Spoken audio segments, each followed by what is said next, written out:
Hi అండి, welcome to Navaneetha vlogs. ఈరోజు నేను అరటికాయ మసాలా సాంబార్ అయితే ప్రిపేర్ చేస్తున్నాను. ముందుగా 2 అరటికాయలు అయితే తీసుకున్నాను.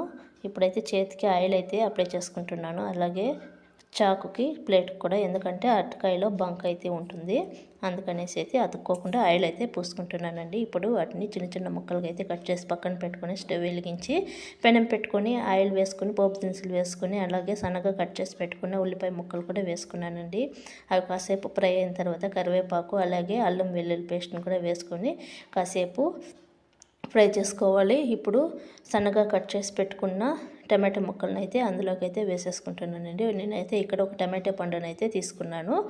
ఇవి కాసేపు మగ్గిన తర్వాత మనం ముందుగా కట్ చేసి పెట్టుకున్నాం కదా అరటికాయ ముక్కలు, వాటిని కూడా ఈ విధంగా వేసేసుకుంటున్నానండి ఆయిల్లోకి. ఇవి కాసేపు ఒక 5 మినిట్స్ పాటు ఫ్రై అవ్వాలన్నమాట.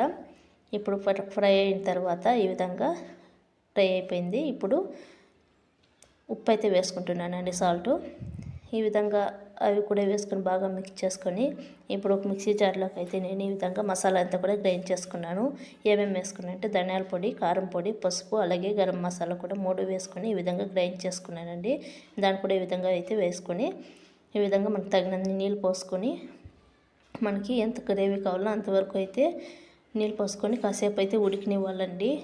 మసాలా అలాగే పొడి కూడా వేసుకోవచ్చండి. నేనైతే గ్రైండ్ చేసుకుంటే బాగుంటుందని ఈ విధంగా గ్రైండ్ చేసుకున్నాను. ఇప్పుడు మనకైతే మసాలా కూర రెడీ అయిపోయిందండి. అరటికాయ ఇది చూసారా, చాలా బాగుంది. వేడి వేడి అన్నంలోకి అయితే వేసుకొని తింటే చాలా సూపర్గా ఉందండి. మీరు కూడా ఒకసారి ట్రై చేయండి. నచ్చితే లైక్ చేయండి, షేర్ చేయండి అండ్ నవనీత వ్లాగ్స్ని సబ్స్క్రైబ్ చేసుకోవడం మర్చిపోకండి ఫ్రెండ్స్. ప్లీజ్ నా ఛానల్ని సపోర్ట్ చేయండి.